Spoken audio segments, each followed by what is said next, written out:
Здравейте, приятели на Next Level Love! Днес в рубрика Next Level Love представя мой специален гост е психотерапевта Калоян Божанов. С него ще си говорим за трудностите, през които той е израсъл и как той е могъл да стане една осъзната и балансирана личност и готин мъж, който все още е свободен за дамите, ако е интересно. Така че изчакваме го да влезне.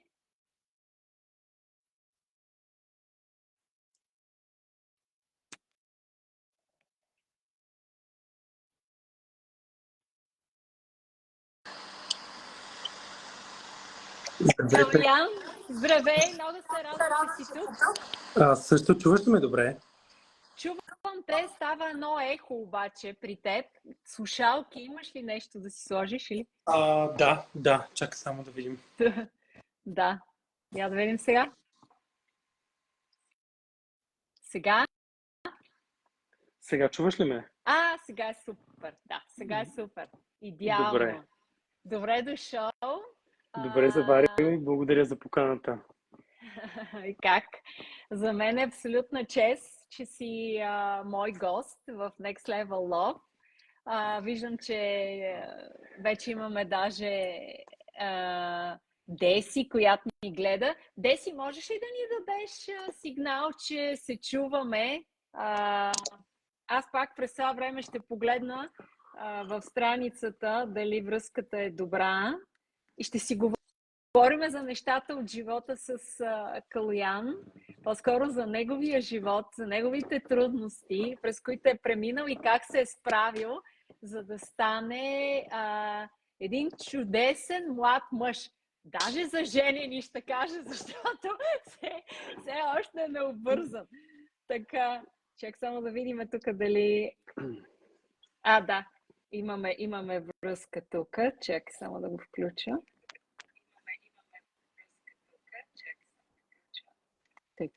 За да може да следиме и коментарите, и въпросите. Пригответе си въпроси, ако имате към Калоян. Накрая, след като приключиме, надявам се, ще може да ви отговори. Само да спра. Така ще го оставя, защото не мога да разбера как да спра звука. Много се радвам, че си тук. Аз по принцип винаги започвам моите лайфове, моите срещи с гости. Връщам ги така назад в миналото, в тяхното детство. Ти самия знаеш като мой колега колко е важна тази част от нашето израстване. По традиция няма да наруша това и ще те върна и теб в твоето детство, да ми разкажеш малко за това. Какво детство ти имаше? Какви бяха твоите родители? И през очите тогава на детето и през очите, може би сега също можеш да дадеш някаква така съпоставяне пък вече на един човек осъзнат, нали, който е мой колега и може да даде тази оценка. Какво ти осъзна? Какво видя? Доста неща, тъй като аз вече години наред, 6 години вече и повече работя с вътрешното дете въобще като терапевтичен подход, с себе си, с клиенти и доста съм изследвал, доста неща съм осъзнал през това време. Винаги съм бил артистично дете, извинявам се, винаги съм бил артистично дете, дете, което е било чувствително,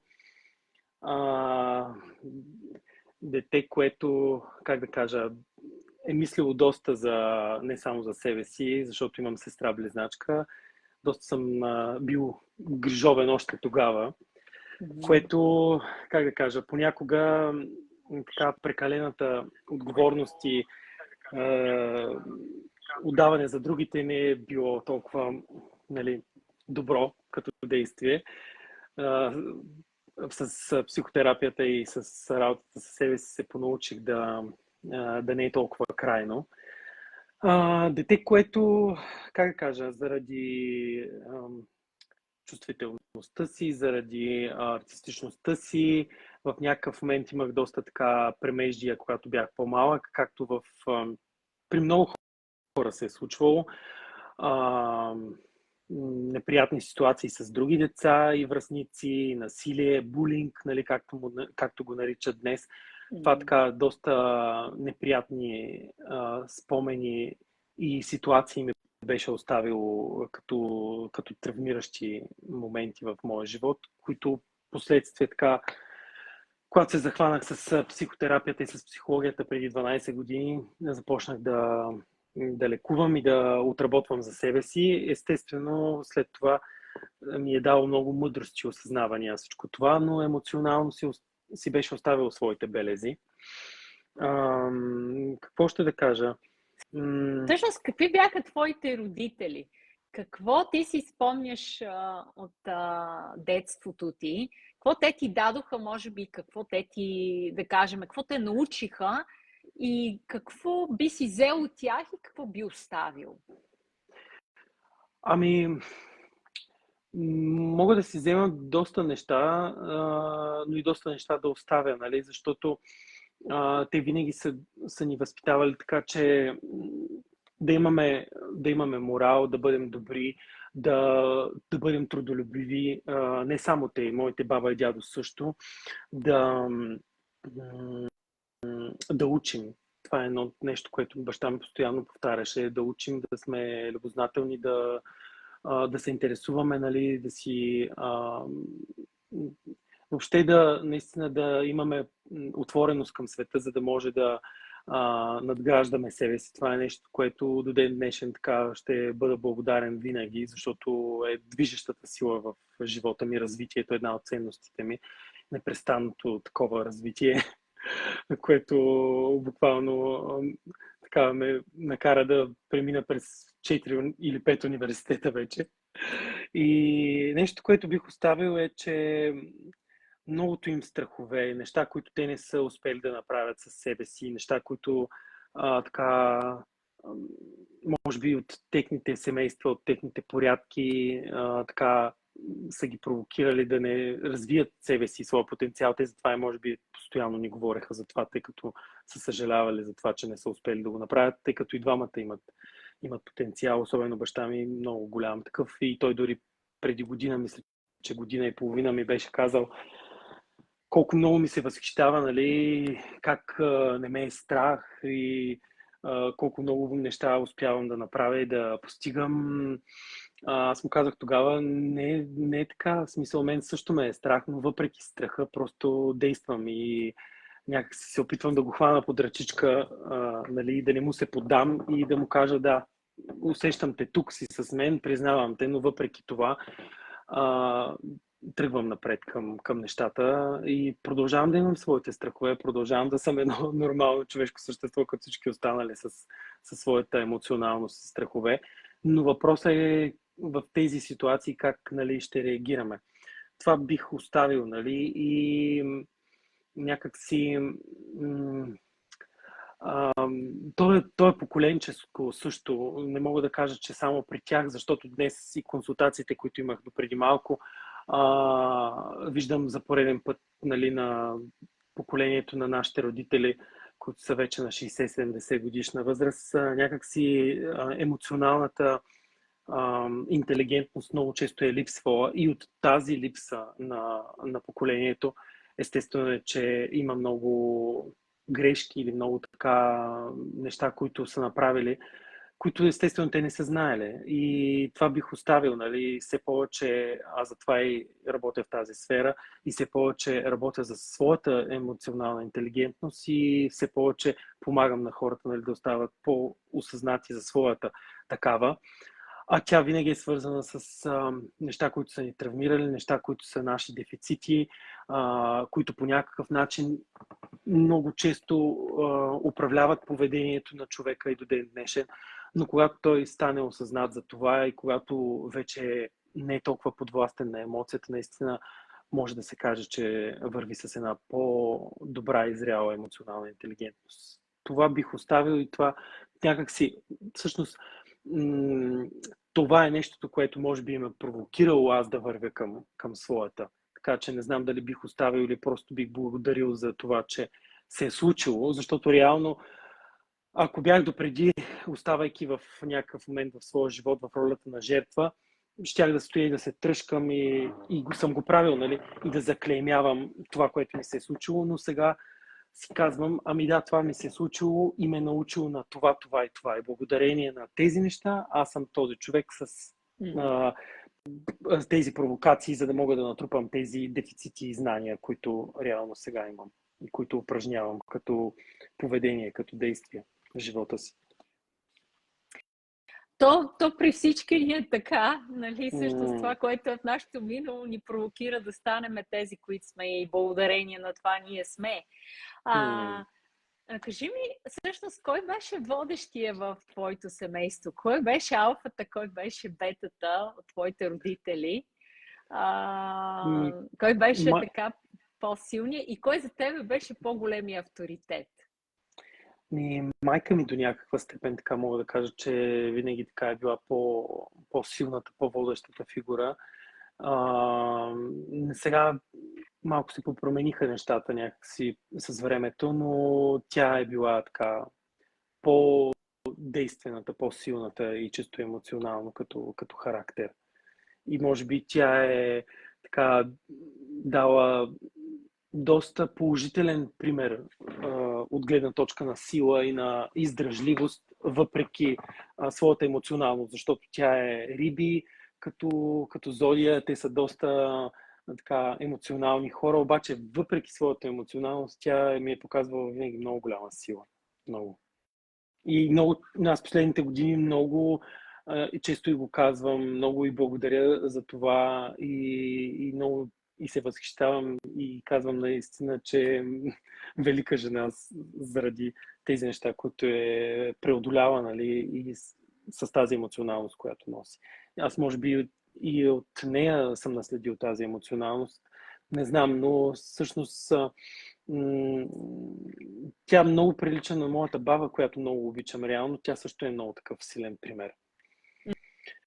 Която няма как да не намеся и нея, защото тя някак си ми е още по-голям пример, нали, като учител, защото нашата работа, знаеш, тя не е само терапевтичната, тя понякога много често се сравнява и дори като учителската работа и ние се налага в някакъв момент да даваме, да обучаваме, да разказваме някакви неща от нещата, които знаем на хората, за да могат да направят взаимовръзка, нали, в терапевтичния процес.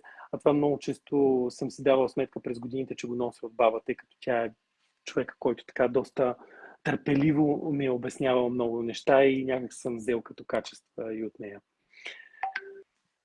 Супер! Това значи ли, че ти харесваш по-силните жени? Така, кралиците, тези, които са израсли, утвърдили са. Да. Общо взето винаги съм харесвал такъв тип жени, такъв тип хора, нали? Като цяло, въобще хора, които са наистина с пример, с замах, по-силни, защото аз самия, нали, през времето мисля, че станах такъв човек, надявам се, нали, и вървя още повече към това. Понеже ти си близнак, това е много интересно и би ли казал през твой поглед как растат двама близнака и ти как се чувстваш в това свързване, нали, като нали, каза, че има по-слабия близнак и по-силния близнак. Аз не знам, нали, това как може да го обясниш ти през твоя опит, защото малко хора, нали, които не са близнаци, смисъл, или в смисъл много хора, искам да кажа, които не са близнаци, всъщност не знаят тази свързаност колко е силна и как се отразява и как влияе. Много често са ни питали приятели или пък хора, когато споделям за моята сестра, дали имаме телепатична връзка, много им е интересно. Не знам дали имаме телепатична връзка, защото не съм я усещал до такава степен, но със сигурност имаме много силна връзка. И буквално до преди 7-8 години, някъде до към 26-та, 7-та ни година, живеехме заедно все още и чак тогава се разделихме. Беше много труден момент за мен тогава. Не знам за нея как беше, но тъй като тя беше във връзка, нали, но аз бях сам тогава, бях във взаимоотношения. И си беше доста труден момент, защото винаги сме се подкрепяли, винаги сме си помагали. Не знам дали тук има по-силния или по-слабия близнак. Мен винаги са ме държали, защото съм с 10 минути по-големия, винаги са ме държали повече отговорен, да помагам много с каквото мога към нея. Въпреки че след това в живота ни и в израстването ни тя също доста ми е помагала в много отношения, много неща.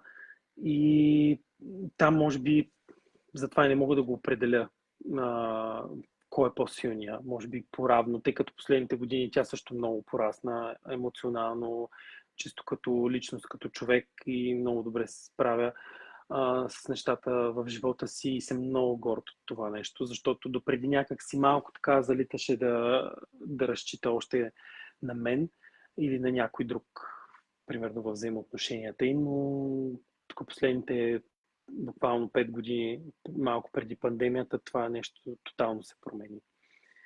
И Това много се може ли радвам, за според което. тебе да е следствие на това, че сте се отделили един от друг? Със сигурност. Със сигурност до някаква степен е дало, това отделяне е дало резултат да се случи, защото допреди това малко или много човек е свикнал, нали, да разчита на другия. И когато вече го няма другия наличен, естествено е, че ще се провокира към промяна и към това да развие качества, умения, които да го накарат да се справя все по-добре и самостоятелно с реалността си.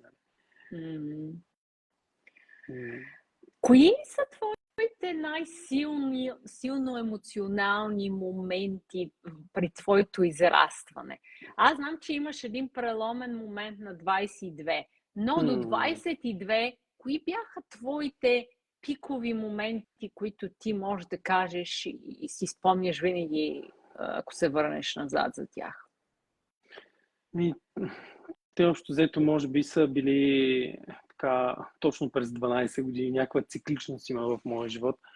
Другият такъв момент е бил точно тогава, когато са били тези трудни моменти и години с булинга, с децата, които са ме малтретирали по някакъв начин и съм имал проблеми с това. Това беше, може би, когато съм бил... Не е било точно 12 години, нали, преди това, да съм бил на около 10, но може би съм бил около 12, 11-12 годишна възраст. Това е бил така един по-такъв тежък момент, началото на 2000-та, 2001-2002 година, тъй като през времето и с терапията открих така една друга по-голяма травма, също свързана с насилие тогава, която ме е белязала доста.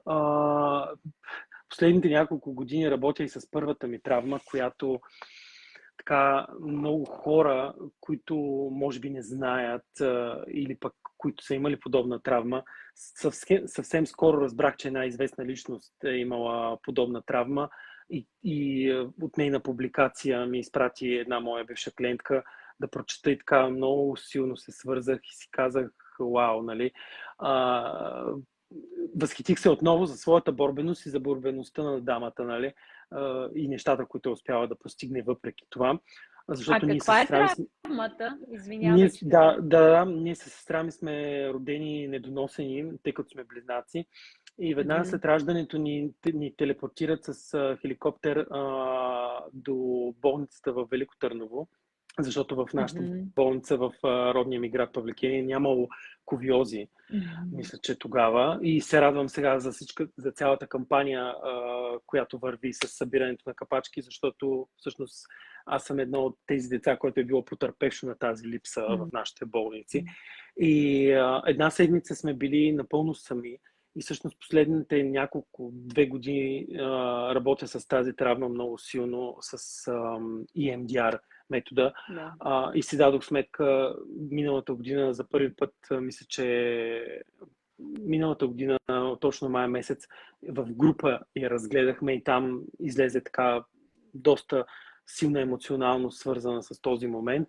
Си дадох сметка колко реално и това е оказало влияние в живота ми и като тревожност, и въобще като отпускане в доверие, нали, към живота. Тъй като знаем колко е важен, нали, като специалисти, първия момент, въобще, когато ти дойдеш тук в света, когато се родиш, прегръдката на майката, прегръдката на родителя, успокоението, нали, че ти си поет, приет, нали, и някой се грижи за теб и ти си в едно такова спокойно състояние. При нас това не се е случило. Ние мисля, че около един месец сме били в ковиозите, за да може да нададем. Но първата седмица сме били напълно сами, тъй като майка ми имала естествено раждане и то много трудно. 2 деца, едно след друго през 10 минути. Шевове, разкъсвания и тем подобни, и просто баща ми останал до нея тогава да се грижи за нея. И така е било доста явно за мен травмиращо, защото виждам така последната една година, работейки с тази тема, колко още неща излизат. Нали? Хвърляне, нали? Ами много често да. Едната от травмите е била като отхвърляне, другата като изоставяне. Усещане. Да. Те може би защото и двамата родители в този момент ги е нямало и вие сте го усетили дори като двойна травма по този начин. Ами то, за сестра ми аз съм я питал дали по този начин го е разглеждала и дали го усещала така. При нея няма такова осъзнаване, може би все още, или не знам дали въобще по този начин го е преживявал, защото аз, когато толкова години вече се занимавам с травми, установих и видях през работа с толкова хора, че, както и ти знаеш, може би, един човек, отношението му към дадена ситуация и нещо е едно, но друг е съвсем различно. Да. И зависимост от неговата емоционалност, въобще от неговата личност като сбор от най-различни неща. И за това и виждам, че при нея може би отношението не е такова, каквото е било при мен. Тъй като аз съм много по-сензитивен, много по-чувствителен и въобще през как да кажа, канала на приемане на информация, знаеш, през NLP, през усещанията, аз съм много тактилен и именно благодарение на тая тактилност и усещане и чувствителност, при мен може би за това се е случило нещо подобно, нали, така доста, което ми е оказало влияние. Но пък благодарение на това, реално аз много силно и сензитивно усещам в процесите с хората и в работата ми. Колкото и да е било травмирано до един момент, когато аз работих за това нещо, вече години наред работя в терапевтичен процес за себе си, реално аз го надграждам и всъщност от травмираност и нещо, което е било много така болезнено, то става пък вече с положителния ефект оръжие, което използвам, нали, все повече за помощ в терапия. Да. Така е. Ти имаш един много силен преломен момент, в който всъщност те обръща и те кара да се обърнеш към това да станеш човека днес. На 22 години, когато ти си с лекарска диагноза, можеш ли малко да ми разкажеш за този силен за теб момент, какво ти тогава усещаше и какво може би не усещаше?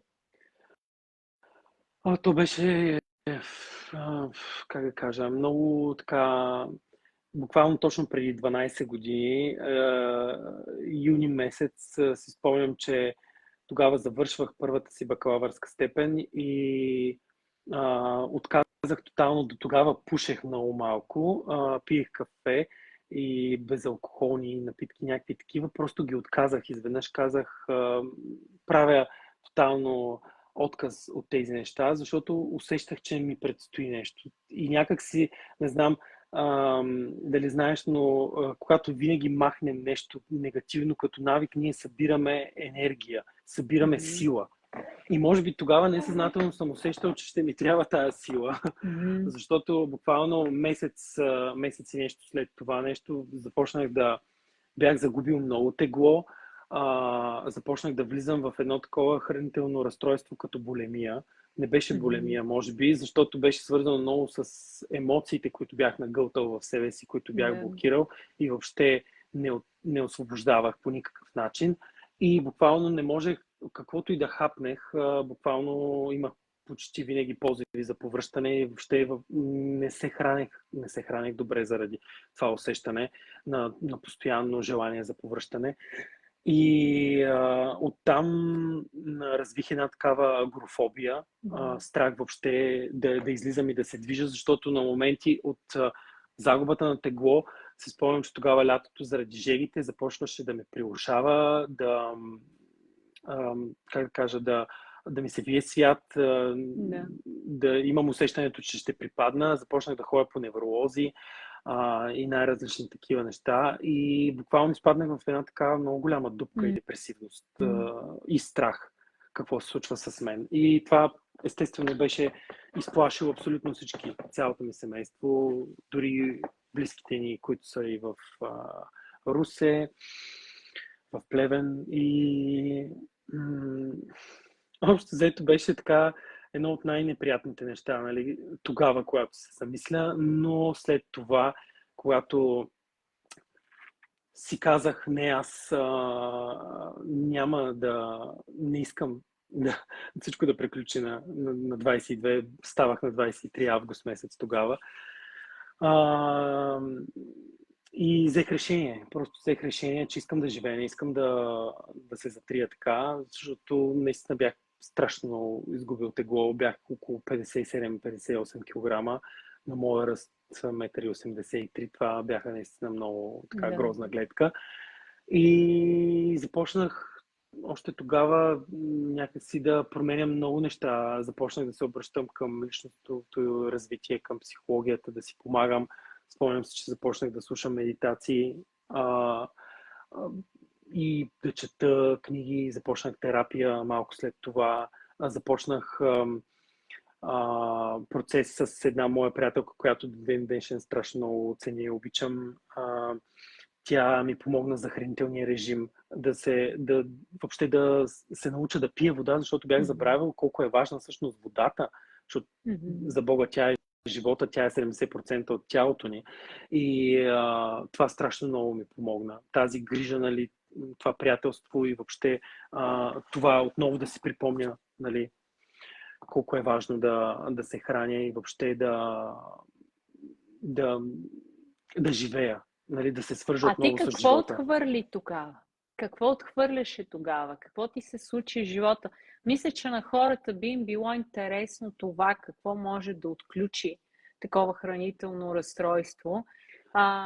Защото това е точно отхвърляне. Това е отхвърляне на живота, на себе си, отхвърляне на себе си, на живота. Да. Какво отхвърляше тогава? Ти какво или къде ти се почувства отхвърлен на този етап в живота си, за да можеш да започнеш да отхвърляш и самия себе си? То всичко в смисъл такъв беше свързано с, както много хубаво ти го хвана, отхвърляне. И отхвърляне не толкова от другите, колкото отхвърляне на себе си и на моите нужди. Защото аз до такава степен съм бил възпитан като войник, който да се грижи и да мисли, нали, и да бъде изисквано от мен да бъда грижовния. Че аз буквално, защото беше и в края, нали, както казах, на нашата бакалавърска степен, аз през това време толкова се бях отдал, нали, за смисъл такъв да завърша добре образованието си, но помагах. Отново имаше доста изисквания от моето семейство да помагам на сестра ми и някак си в един момент аз толкова тотално бях загърбил себе си и своите нужди, тотално отхвърляне на себе си и на своите нужди. И какво въобще искам. Аз още тогава, на 18 години, когато знаех, че искам да се занимавам с кино, с актьорско майсторство, въобще с изкуство като такова, защото още от мъничък, още от 4-5 годишен съм бил страшно свързан с изкуството, много театрален, много постоянно съм влизал в някакви роли, постоянно съм, като дете ходех и на латиноамерикански танци, обожавам да танцувам, скоро обмислям отново да ги започна танците. Въобще отхвърлях това, което ми носи щастие. Нещата, Да. които наистина ме изпълваха. И всъщност реално с този преломен момент аз започнах отново да се връщам към тия неща. Започнах тогава да търся начини, свързани с моделството, където след това започнаха да се случват разни неща, започнах да се снимам тук-там и те продължават да се случват тези неща и до сега с снимките. Но може би за да си помогна и да изградя стабилност и професия, нещо, което винаги са ни повтаряли нашите, аз затова и се насочих към психологията. Но след това, когато всъщност преди няколко години си направих един бранд архетип тест, който е по Юнг, много качествен тест с една много добра маркетоложка, аз установих, теста даде, нали, като резултат двата ми архетипа, които са тотално поравно, по 72% entertainer и lover, нали? И всъщност тогава разбрах защо съм избрал и психологията. Тя е била другата част от мен, не само entertainer, нали, която още дете знам, че искам да развивам. И това отхвърлях тотално. Една друга част от мен, която всъщност ми носи много повече. Тя не е толкова рационалната част, защото през малко или много нашата професия, нали, е свързана до някаква степен с рационалността, но има в нея също много творчество. Но тази другата част, според мен, доста повече е свързана с творчеството и за мен то е изкуството и творчеството е живота. Много силно свързано с живота. Така е. А кога ти изпита за първи път твоя първи любовен трепет?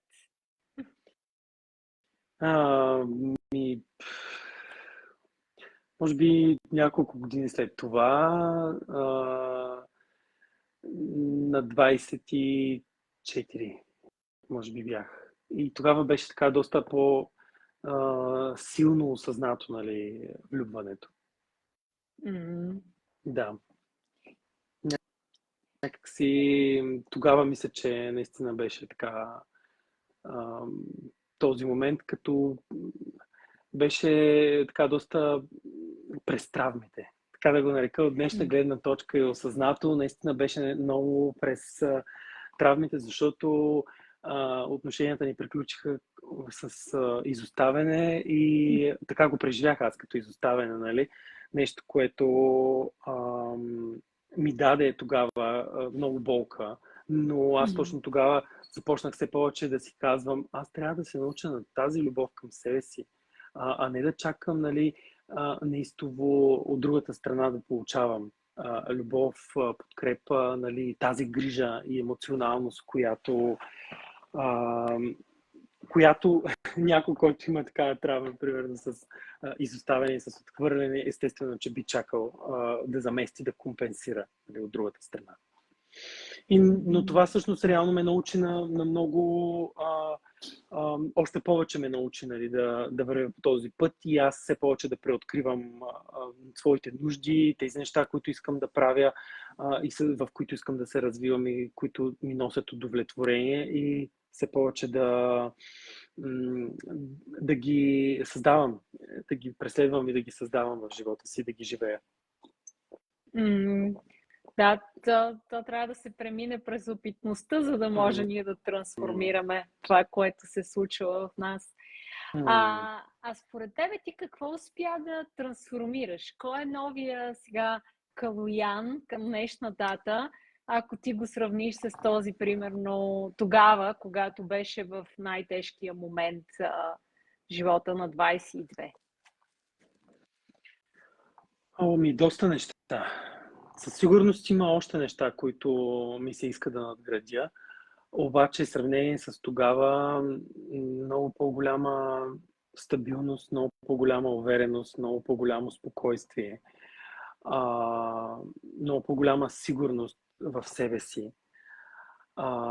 Защото тази, как да кажа, давам си сметка, нали, тъй като преди няколко седмици имахме сесия с моята терапевтка отново за травмата с сколиоза, но така в много по-дълбоко изражение я разгледахме. Имаше прочета нещо, което извадихме още като усещането за несигурност. И някак си от тогава се предизвиках се още повече да се изправя пред страх, свързан с несигурност, но в сравнение с тогава преди 12 години, въобще преди започването на един по-осъзнат живот, виждам, как да кажа, много по-голяма сигурност в мен самия за това да се изправя пред още несигурности, пред още предизвикателства, пред още страхове и неща. Ако до тогава, нали, са били някак супер големи, сега са много по-малки. И това нещо могат да го разберат, нали, всички хора, които са преминали през това да се изправят пред някакви такива много осъзнати за тях моменти на несигурност, защото знаят колко много притеснение, колко много тревожност, колко много страх има в това. С хората много трудно издържаме на тези емоции или пък на болката, защото в даден момент, ние изправяйки се пред тези емоции, ние се изправяме и пред нещо, което е най-трудно, за което днес отново в сесиите говорихме и в последната сесия, дори преди малко, преди да започнем с теб разговора, точно за това работихме с клиентката, с която работя. Темата свързана с безпомощността, в това как ние си даваме сами правото да бъдем безпомощни, да бъдем несигурни и какво правим, какво е нашето поведение към нас самите, когато сме такива. Защото много от хората, когато се случи нещо такова, да се сблъскат с безпомощност, те да са безпомощни, някой да им сподели нещо и те да бъдат, да се усетят, че не могат да бъдат ресурс за този човек, много често хората бягат. Или пък много често себе си изоставят, когато се усетят безпомощни изоставят себе си, или пък са насилници на себе си, когато са безпомощни. Си казват, не, ти нямаш право. Аз сега ще вкарам в работохолизъм, ще те вкарам в нещо друго, за да не чувствам тази безпомощност. Компенсаторно някъде. Компенсаторно. Точно така. Точно така. Абсолютно. И това е едно от нещата, което сега последния месец буквално още по-дълбоко се изправям към това и на моменти ми е много трудно наистина, защото аз все едно се изправям пред травмата от раждането и от смъртта, защото то толкова силно е преплетено там. Бебето се ражда, няма никой около него и усещането е аз плача, аз съм несигурен, аз ще умра, защото бебето в този момент ти знаеш, чисто от нали, психологията на израстването на детето, как то не разбира емоциите си и за него те са като усещане за смърт, преживяването е за смърт. И дори тази известна личност, за която четох, нали, че има подобна травма, нейното споделяне беше същото. Цял живот усещането е между живота и смъртта. И тригърите там към тези усещания могат да бъдат при всеки са различни, нали, но със сигурност винаги са на физическо усещане, като телесно такова. Да, физическо и емоционално. Емоционално. Да, защото емоционалното, нали, първо през физическото, нали, се свързваме после и с емоцията. Да, самата болка вътре и след това самата емоция, която възпроизвежда това в нас. Отново и отново тази емоция, която ни вкарва пък отново в онази болка, защото това е нещо неосъзнато, което се случва. Благодаря ти много за този въпрос, Петя, наистина, защото ме накара така хубаво да го синтезирам, колко наистина реално аз съм надградил. Просто наистина с този въпрос ме накара.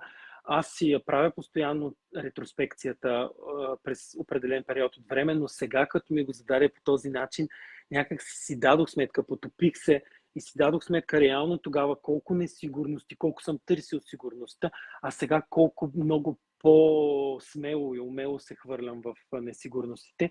И това и правя последните месеци отново, нали? И в такива моменти винаги си казвам браво и се потупвам по рамото. И поздравявам те, за което, че ти си се справил с нещо, което много хора не се справят.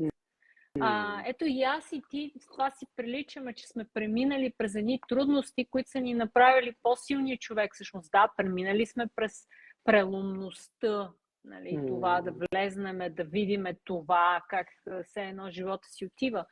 Но сме се справили с това нещо и сме продължили. И тази опитност ни е направила един много по-силен човек. Ти си един различен, много по-силен човек. Аз през всичките тия години много често сме се сблъсквали по пътя на учения, на курсове, на учители и така нататък.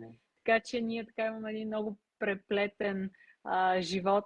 Затова много ми се искаше да те представя, защото си един много така емпатичен, много готин хем колега, хем и мъж, който така си заслужава да има до себе си стойност на жена, защото знам колко всъщност ще си грижован и отдаден на тази връзка. Благодаря ти за което. Ти така се разви и в актьорското майсторство, и то сполучливо, и в актьорството, и в филмите. Разкажи малко за тази сфера от живота ти, е много интересна. Разкажи малко за тази сфера, която ти от дете мечтаеш да бъдеш и най-накрая успя да я реализираш. Даже в момента си в театралния колеж. Да, не мога да кажа, че още е толкова успешно, колкото би ми се искало да бъде, но се радвам, че нещата се развиват. Да, преди буквално успеха на Мария Бакалова преди 4 години, когато беше номинирана за Оскар, някак си провокира в мен. Тогава имах един друг преломен момент във втората вълна на пандемията, когато буквално практиката ми с клиенти се срина, изпаднах така в един много депресивен период за момент, буквално за няколко месеца, в което ме накара да се обърна отново към себе си и да се замисля какво правя, нали, и какво още искам да направя със себе си. И тогава някак си направих по-голямата стъпка към актьорството вече, защото аз се опитвах преди това с снимки, реклами и други такива неща, но някак си тази стъпка не я правех. И началото на 2021 я направих. Точно тогава започнах рекламите. Едната от рекламите още се върти в пространството на Doppelherd, в което участвам. Но тогава започнах курс по актьорско майсторство във Варна с моите продуценти, с които и до ден днешен имаме страхотна връзка. Те са като моето творческо и духовно семейство, които страшно много обичам. И ако гледат, поздравявам ги, Жени и Тарик. Много ви обичам и много ви благодаря за абсолютно всичката подкрепа, защото тази година с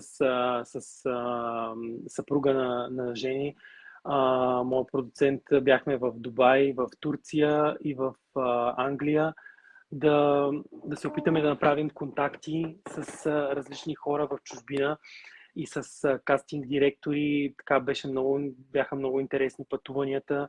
И другите неща, които се случиха буквално за последната година, също бяха така много, много удовлетворяващи за мен, защото буквално преди 2 седмици документалният филм, в който участвах миналата година, и то участвах като специалист, като психолог и терапевт, в който разказах за нашата семейна история, свързана с финансовите измами, изземванията, нещо, което е много силно заложено в българския народ и почти всяко второ семейство е преминало през нещо подобно. Филмът беше номиниран в Кан преди 2 седмици. Аз бях много щастлив, защото въобще не очаквах това нещо. Да, защото наистина този филм заслужава да бъде видян от все повече хора. Той е напълно свободен за гледане, безплатен. Самия продуцент е искал да го създаде с образователна цел, с цел, която да провокира хората все повече да образоват себе си в тази насока, и може би и затова ме избраха да бъда един от 4 хора, които да разкажат историите си, защото аз там, освен че разказах личната история на нашето семейство, говорих и като специалист от гледна точка на семейните констелации, как ние всъщност успяхме тези пари, буквално сега този месец е последната вноска, те да бъдат върнати обратно. Тоест, нищо, че се е случила измамата, ние успяхме да го направим това. И аз съм Да си дойдат парите обратно при обратно, вас, да. точно така. И аз съм на 300% и го казвам и на моето семейство, сигурен, че благодарение и на семейните констелации, и на вътрешната работа, която свършихме, на този поток на любовта, която тече между насилник и жертва, когато това нещо бъде помирено, емоцията там на гнева бъде помирена. Само тогава може да се обърне наобратно този канал и дори да се върнат парите, както се случи и при нас. И бях наистина много щастлив, че беше номиниран. Другия филм, който направихме миналата година с моите продуценти във Варна, който снимахме, съвсем скоро бях началото на май в България On Air, разказах за него. След това имаше още няколко интервюта. Надявам се съвсем скоро и в един друг подкаст да разкажа и да последват още интервюта за него. Той е свързан с домашното насилие, нещо, което се е случвало и в моето семейство преди време с един от прародителите ми, което така аз много не исках да говоря, тъй като е свързано много често с много срам и с, как да кажа, с това, че как ще бъде погледнато на твоето семейство. Нали? Да.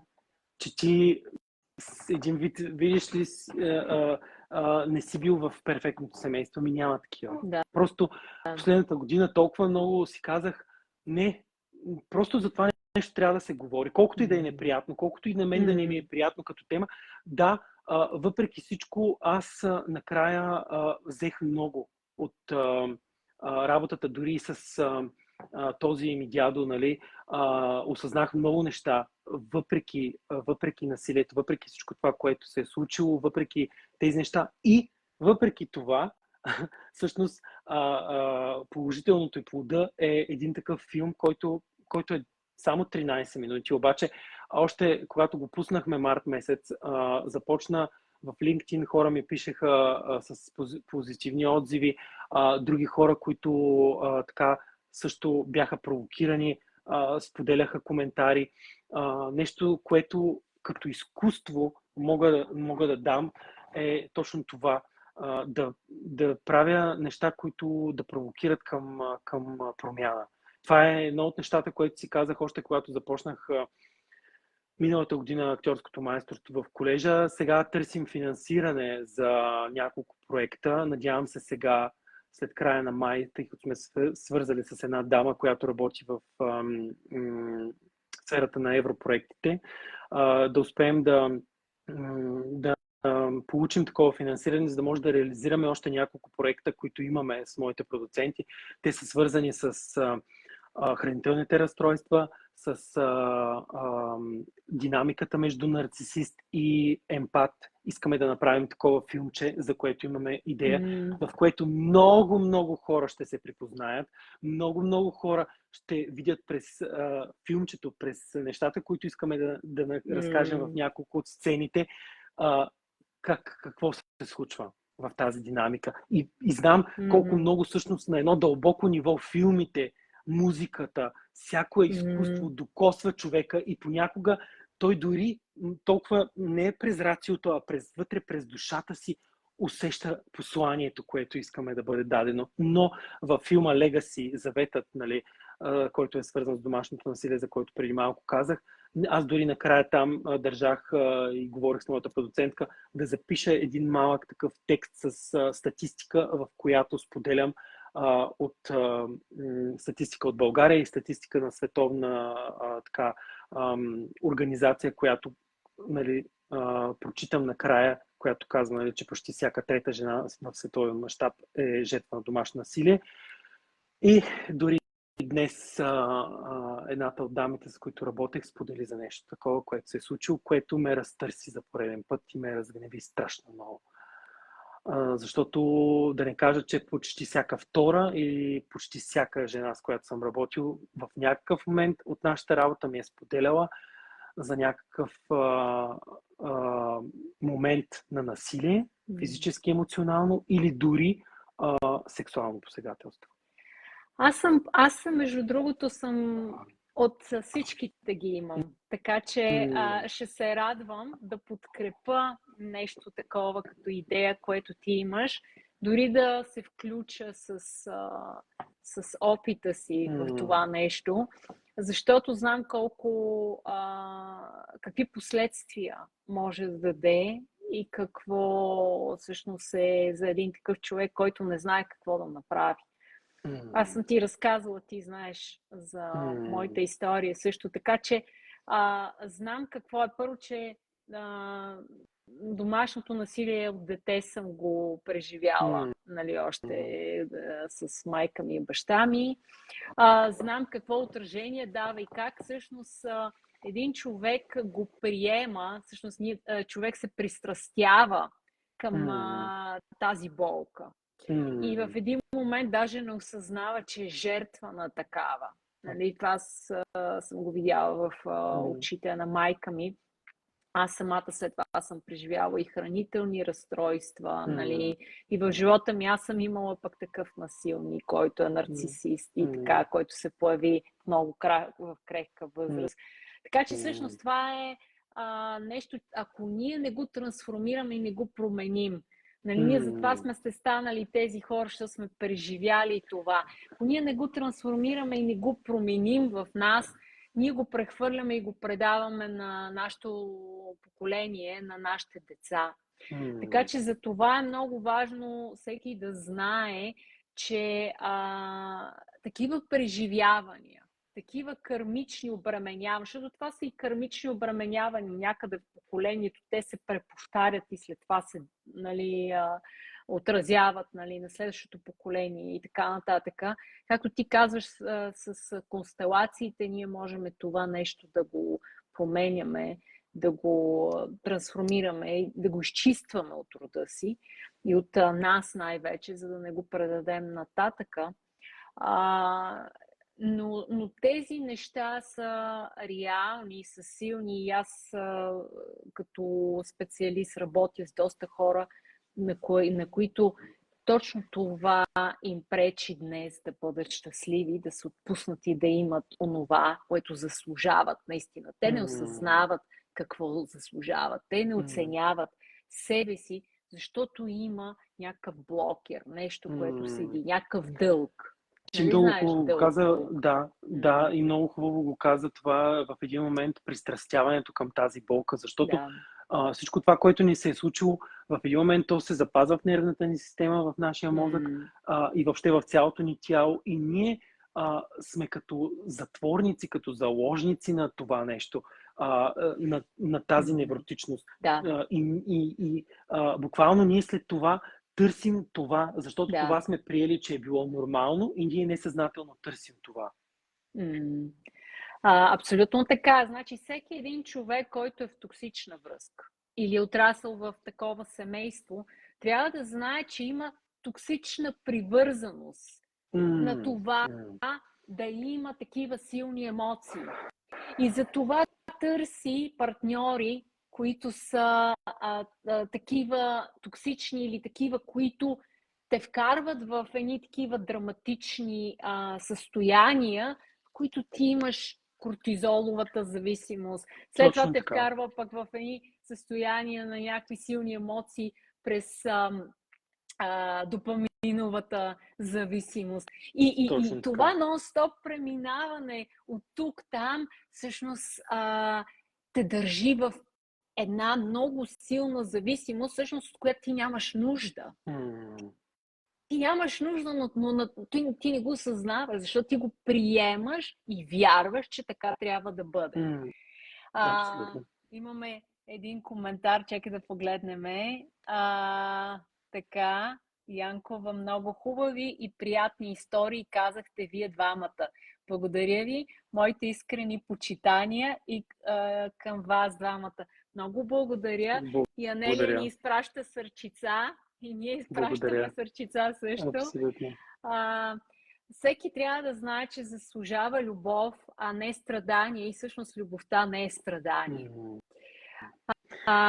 Но за съжаление, когато, както казахме, толкова силно допаминово сме се привързали към това и сме го приели като реалност, буквално тя тя се изкривява, тя става една перверзия на любов. И след това човека, когато е бил само в тая реалност, той за съжаление повярва в това. И когато не е виждал нещо друго и ако нямал щастието да види нещо друго, се върти като хамстер в колелото цял живот. Но затова и все повече аз се радвам, че все повече се случват подкасти като този и все повече хората и последните 15 години вече все повече психологията се развива, за да може да се променя това нещо, за да излизаме българите като толкова силен, толкова интелигентен народ. И аз вярвам в това, но за съжаление, как да кажа, има една, много се дразня понякога, има една така наша черта да стоим в тая жертвеност и в някакъв момент и мързела понякога да ни кара да излезем от това, защото имаме толкова голям потенциал и много ме е яд. Да. Всички ние. Всъщност, много вярвам в това. Ние сме тези, които решаваме къде да сме, кои да сме, каква роля искаме да сме. Нали? Ти знаеш, за всеки един човек притежава качествата, това той да бъде този човек, който иска да бъде. Да, абсолютно. Той е режисьора, той е оператора, той е този, който пише сценария на живота си. Той е този, който го променя, ако иска, защото има тази власт да го промени, ако иска този точно сценарий. Така. Ние самите, както затова изподеляме своите истории и аз до някаква степен буквално не знам дали съжалявам или се притеснявах какво се случваше, но преди месец някъде за първи път в моя подкаст поканих моята висша приятелка и страшно човек, който и до ден днешен ми е приятел и много обичам, да ми бъде ко-водещ, за да мога аз да разкажа за тези неща като своя история. Много години ми отне, много хора като мои клиенти или през времето хора, които са следяли страницата, са ме питали, няма ли да разкажа повече. Ето, започва да се случва и много ти благодаря. Точно на днешния ден, между другото, миналата година на днешния ден беше премиерата на първия ми филм Обречен на честност, където също е история за един FBI агент, който е обвинен несправедливо. Нещо, което също до някаква степен съм чувствал преди това в живота си. И си дадох сметка тогава дори колко самото изкуство, което ми се случваше като проекти, някак си винаги ми се случваше в момент, в който да надградя, да излекувам нещо. Сега изпита ми, който ще ми бъде сега за края на втория семестър, в него сцената, която избрахме с един мой колега, и много му благодаря, защото така се сприятелихме страшно много и той сам е така избра да играя ролята на Дъстин Хофман от филма Rain Man, където той играе аутист. И аз ще бъда в ролята голямо предизвикателство за мен. Не знам как ще се справя, но отказа ни ще бъде за изпита. И аз там се вкарвам в тези обувки на аутиста. А това е нещо, което също е една от страшно наболелите теми последните 15 години. За мен тези хора, които са с специалните потребности, аутизъм или синдром на Даун, са всъщност едни провокации въобще към света, към хората да отключат любов. И дори професор Гишанов, при когото учех преди години, светла му памет, беше няколко месеца преди да почине, за съжаление, от COVID, беше на една лекция на един чуждестранен автор, не мога да си спомня името, който беше издал книга, свързана с новата, как да кажа, бума на хората с специални потребности. И в синтез в тази книга той обясняваше колко всъщност това е провокация буквално на хората, на семействата, на света, да отключват все повече любов. И то е възможно. Видях го в училището, едното от училищата, в които работех, как една от майките, която имаше дете с аутизъм, буквално от 80%, тя го беше докарала до 20% аутизъм. Самата тя беше създала център за деца с аутизъм и детето буквално аз усещах, че има нещо, но не можех да разбера точно какво е. Мислех си, че е някаква такава поведенческа акцентуация. Защото толкова любов и толкова грижа е отдала тази жена. И аз буквално се възхищавам на такива хора, нали? Защото да, Хора, няма да говорим, ние с Петя, когато се включим някъде, ние не говорим на пудрени истории, както за съжаление повечето от коучовете или днешното време специалисти говорят. Любовта и тези неща, които се случват, не са лесни. Не са лесни. Това е нещо, което се случва с много труд, с много усилия. Нищо не е лесно и всяко нещо си има цена. И любовта е една от най-трудните неща. И ти самата, като, защото ние и двамата сме, не знам, по случайност, сме лъвове, зодията, която е свързана много с любовта, много през сърцето. И както в сянката си може да бъде много през егото, обаче когато е в другата опозиция, ние сме страшно сърцати хора. И знаем колко всъщност трудно се стига до тази чистата любов и искреност и желание ти да помагаш. И да си толкова, как да кажа, да преживяваш, да съпреживяваш дори болката. Нали? И тази сесия, дори която имах точно преди разговора с теб, така, ако нямах тая сила, която съм изградил през времето, аз сигурно нямаше да мога да остана до клиента по такъв начин, с нещото, което ми сподели. Защото беше жестоко. Наистина беше жестоко. Той се изисква много лична сила в това смисъл. Ти трябва да си отработил себе си. Да можеш за да останеш като контейнер до този човек.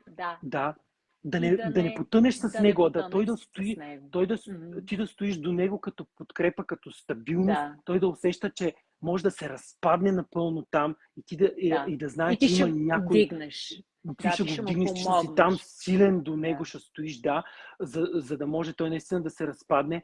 Ама това само може, когато и самият терапевт го е постигнал за себе си, когато той се е разпадал, но е оставал до себе си с нежност, с излизал, изкачвал се отново. И милосърдие и любов до себе си. Както говорих в един момент, нали, това е един от най-големите проблеми, които виждаме в нашето общество. Нали, ние хората бягаме от това в някакъв момент да си позволим да се свържем с тая уязвимост тотална, защото позволявайки си дори да се свържем с нея, тя ни кара. Мъдростта зад нея виждам и затова и питам много често в сесиите, какво се опитва тази мъдрост да те научи. Защото тази болка или тази уязвимост, на каква мъдрост се опитва да те научи? Много често тя се опитва да ни върне от насилника, ако сме имали такъв модел в семейството, да ни вкара в един добър родител за себе си, ние да станем милосърдни, да се обикнем, да се подкрепим в този момент. Защото както в този момент сме уязвими, ние сме едно бебенце, което те първа ще прохожда, те първа ще се учи. И за да се учи един ученик добре, той от какво има нужда? Той има нужда от подкрепа, а не някой да е насилник срещу него или съдник. Да. Но, за съжаление, някои хора нямат този късмет да стигнат до тази осъзнатост и се превръщат в тези насилници. Те също са били тези хора. Но знаеш ли, аз все повече и повече започвам да се замислям, между другото. Това е готино така да ти го споделя. Дали човек вътрешно в себе си се ражда като цяло с някъде наклонена везна към това какво ще възприеме от този живот и на къде ще се насочи. Аз имам чувството, че това като до някаква степен не зависи от самия човек. Защото знаеш, че дори двама близнака се развиват различно в някаква посока, имат различна усвояемост, различна сенситивност и различно отразяване с това и разбиране дори за и същи ситуации. Много, много хубаво си започнал да се замисляш. Моята продуцентка по същия начин ме е провокирала през тези години, откакто се познаваме. Тъй като тя е много вярващ човек, много често ми цитира и Библията. И честно казано, и аз покрай нея започнах да се замислям, че наистина понякога може би има една така предразположеност към някой да тръгне и към злото дори. Което не е продукт на детските му травми, на преживяванията или на нещо друго. А може би има някои хора наистина, които просто носят нещо подобно, като всъщност... някакъв дух. За да има баланс. Да, и се вселява в едно тяло с една определена цел, за да създаде баланса, да, точно ти както казваш, между светлото, Доброто, злото. тъмното, доброто, злото. Не трябва да ги има и тези провокатори, за да може другите пък да имат своите опитности от тях. Да, точно така. И има нещо, което се случва, което ние все още не сме го разбрали, като че ли някакви неписани такива закони и никой още не може да разбере всъщност тази част, откъде и за как става. Но това, което аз знам, нали, ти го знаеш, че какъвто и да си отрасъл, ти винаги имаш силата да промениш себе си, ако имаш желанието в някаква посока.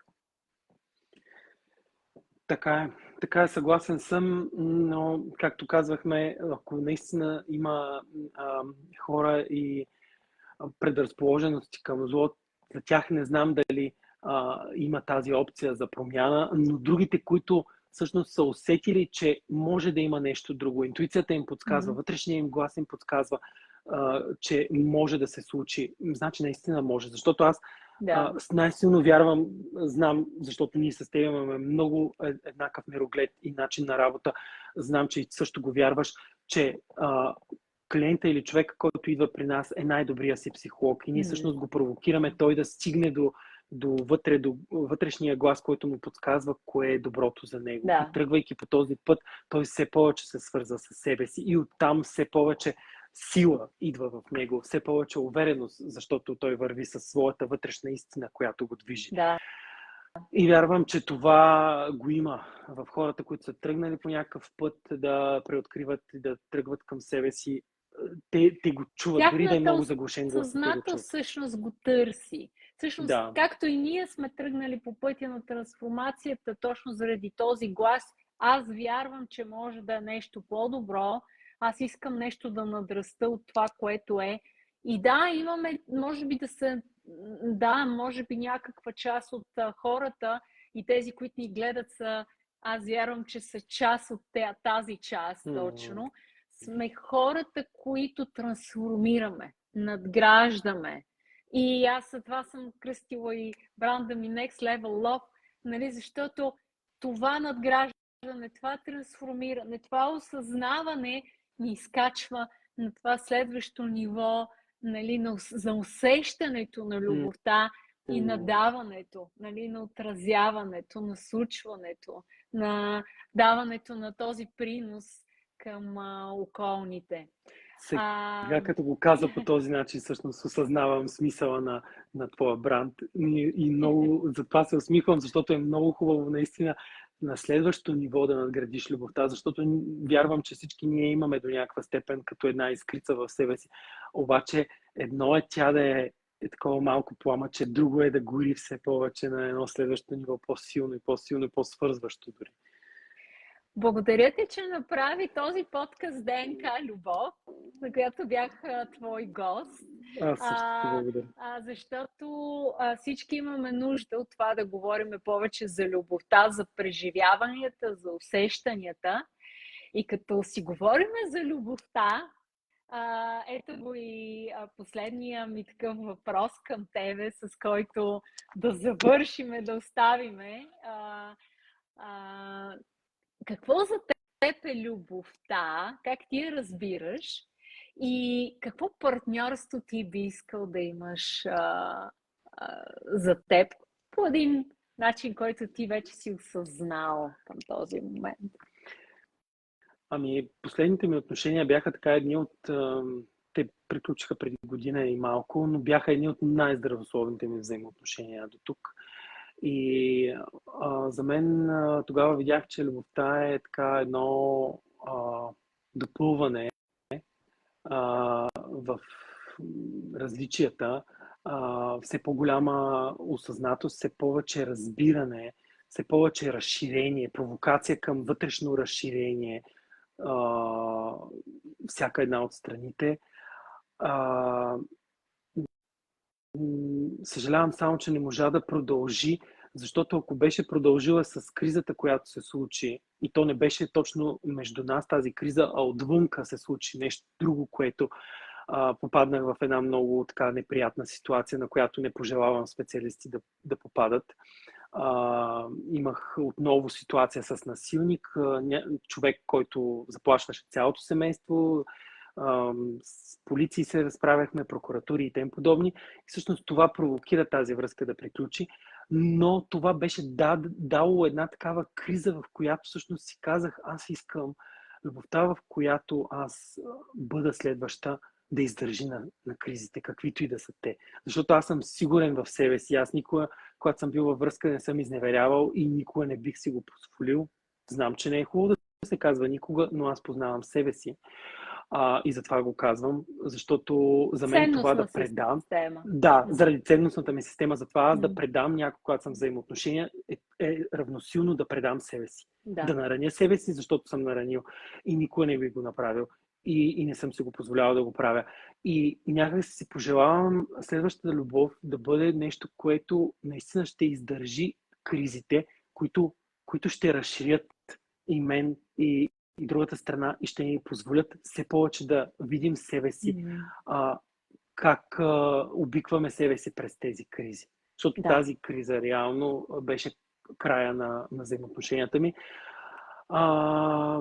тъй като тя отключи много силно аз да доизлекувам оная травма, която е била с насилника в лицето на един от дядовците ми и нещата, които всъщност са се случвали с тези други деца като насилници.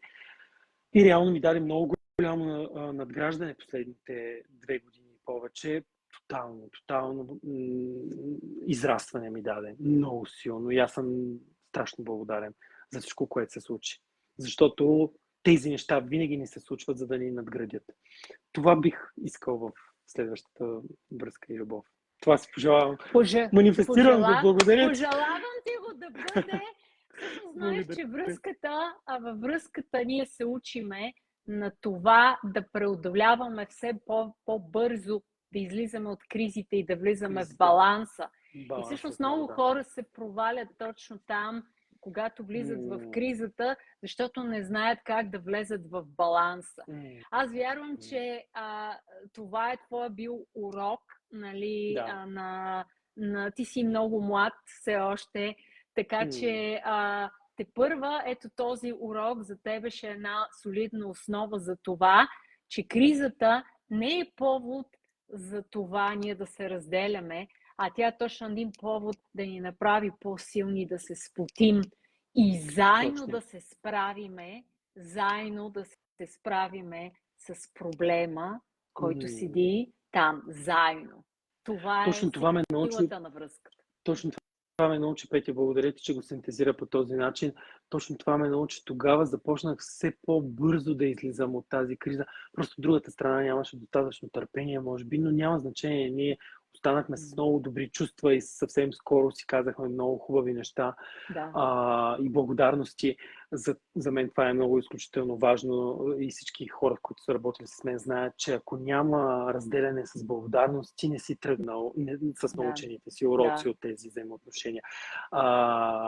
И като го каза по този начин, се замислих наистина, че тогава имах още нещо, което да науча по отношение на престоя в самата криза и излизането по-бързо към равновесието, но мисля, че го понаучих така доста добре. Благодаря ти. Всъщност партньорът ти към този момент вероятно не е имал силата да се справи. Да. Но някой път някои хора нямат личната сила. Вероятно ти си би бил по-силният партньор и в тази криза ти всъщност, когато вече е нямало твоята сила, там е издишала връзката. А в една връзка за това е важно ние да сме... това ти се мютна микрофона, да знаеш. Трябва да го анмютнеш. Да, така. Не нищо. В една връзка е важно и двамата да имаме силата да се справяме. Защо? Защото винаги има ситуации, в които и единия партньор и другия партньор ще е слаб. И точно тогава, ако само единия движещата сила и тегли връзката, тогава се случва това срутване, защото този, който е слабия, този, който е буквално ти го носиш след себе си по някакъв начин с твоята сила, той не може да се справи. Той е като той е по-малкото дете в случая. Така че, да, но това е един процес, едно учене на цял живот. Абсолютно. Какво е, що е цял живот, едно преразглеждане, нали, на това, на различните ситуации. Те може да са толкова различни, които ти никога не си ги представил, че може да съществуват. И така, но аз ти пожелавам следващата връзка да е връзката, която ще устои, въпреки че ще се появяват онези препятствия и саботажи и трудности, и заедно ще се справите и ще гледате в една посока, ще се справяте с това, което излиза на пътя, защото точно в тия моменти на справянето вие ставате все по-силни и по-сплотени и по-свързани. Бондинга, свързването се случва много по-силно, точно така. Да. Благодаря ти много от сърце и за поканата, и за прекрасния разговор и възможността. И на дамите, които виждате Калуян, той просто е разкошен, осъзнат, млад мъж. Не изпускайте, пишете, за да може да направим контакт, нали, за това, нали, да може най-подходящата дама в случая за неговото сърце да го спечели. Да правим ергена сезон! Аз това се шегувах сега преди няколко месеца, когато участвах в рекламна кампания за ергена тогава с няколко младежи, и това се шегувах на една от снимките. Следващия сезон, ако ме поканят, но аз на такова реалити няма да се хвърля, защото въобще не кореспондира с моите ценности. И не знам как ще се справиш толкова жирикота на града ти с твоята ценностна система, да не изневерят, ти се чувстваш, ти ще избягаш. Аз им се случи травмата на отхвърлеността, да бягаш, ти ще се включи. Абсолютно ще се включи. 26 жени, ти ще бяга. Да, как се е случило сега с Алек. Но не, тук просто всеки човек трябва да се знае ценностите и да знае къде може да се хвърли и къде не. Така че колкото и да се случи нещо такова и да ми предложат нещо такова, колкото и пари да ми предлагат, аз наистина не бих се включил за някакъв сир или за нещо такова, защото не вярвам в тези реалитета. Наистина просто са много далече от това изкуство, за което аз ти говорих, което и реалността, която наистина е свързана с едни истински ценности и провокация към много такива социални теми, които са много по-значими.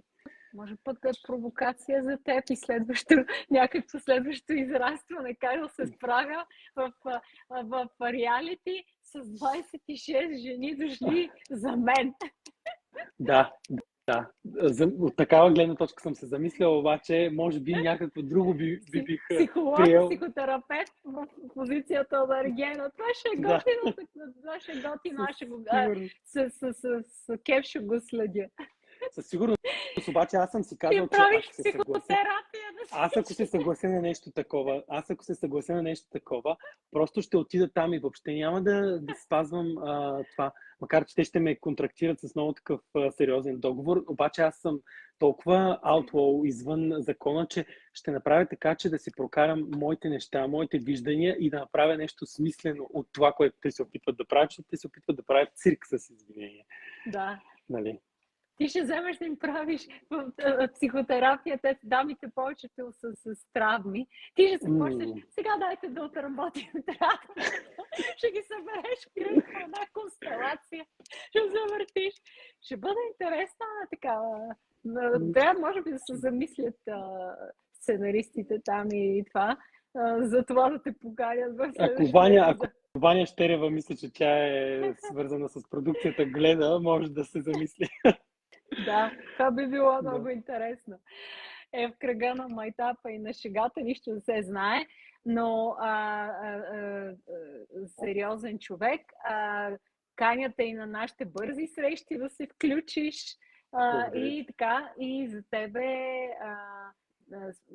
тази, която си е за теб, тя ще се появи и ти ще я М, разпознаеш. Така че Да. това е. А, Ако искаш, сподели какво предстои, какво хората да очакват за напред от тебе, къде да те гледат. За момента, надявам се, края на лятото да успеем да направим някои от тези проекти. За сега няма толкова други такива, които да споделят, за които да очакват някакви по-големи такива. Надявам се съвсем скоро да дойдат. На есен, надявам се, с едно момче, на когото съм консултант по един проект, свързан с карти за емоционална интелигентност и свобода, към такъв много социален проект. Надявам се на есен, ако е готов, може би другия месец ще направя няколко епизода още на подкаста и може би той ще бъде гост. Надявам се това да успеем да представим на есен и тези 2 или 3, ако успеем да ги направим лятото, кратки филмчета, за които евентуално също ще говорим. Те са като обединение в един по-голям проект, който искаме да бъде с късометражни филми с социална насоченост. За сега това са идеите, нали? Надявам се, че тук лятото мисля да бъде малко по-спокойно, да си дам една такава пауза и предизвикателство към себе си, в което пък да асимилирам всичко, което се случи последните няколко години, защото миналото лято направих нещо подобно, което доста така добре ми подейства. И всъщност реално тогава дори и точно в този период успяхме да направим и филма с домашното насилие The Legacy, вече който живее своя живот и тепърва, надявам се, в други интервюта също ще говоря за него и ще го споделям.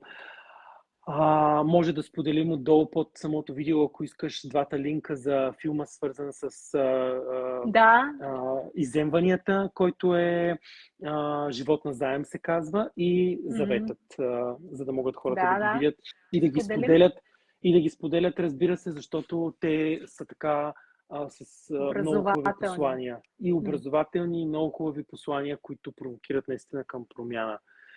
И така, това са нещата, които обмислям за идните месеци, Супер. а пък надявам се лятото да дойдат още така, да бликнат още осъзнавани неща, които са като действия за напред.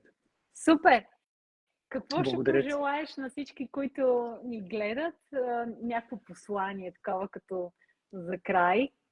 Когато им е трудно, когато е наистина много тежко, да наблюдават как стоят със себе си в тази трудност. Какво правят със себе си?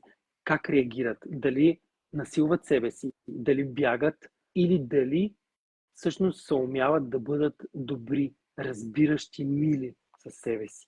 Нещо, което всъщност много от хората виждам, че не правят, и аз дълго време в живота си също не успявах да съградя, но последните наистина 2-3 години, в които така доста силно работех и през гешталт терапията, в която завършвам другия месец, успях това да направя. Все повече да бъда добър и разбиращ в тези моменти на уязвимост, които всъщност най-много ни свързват с силата ни, когато си позволим да бъдем най-слаби и най-уязвими. Това бих пожелал. Супер, много готино пожелание. За тези хора, за да могат да достигнат и по-бързо до това състояние, аз само ще добавя нещо. Представете си, че този човек, вие самите, сте онези хора, за които вие сте се раздавали толкова много и сте им прощавали, и сте им давали, и сте ги оправдавали. Ето това сте вие самия. Как ще постъпите точно с този човек вътре в себе си, който цял живот сте пренебрегвали? Много, много хубаво, наистина. Благодаря ти, че го добави. Точно с другия, защото ние, емпатичните хора, сме свикнали на другите да се чувстваме, на другите да даваме. И забравяме, че тия другите там е оня другото, онова другото нещо в нас, който има нужда от същото Абсолютно. отношение, да си го дадем. Абсолютно така. Благодаря ти много, Петя.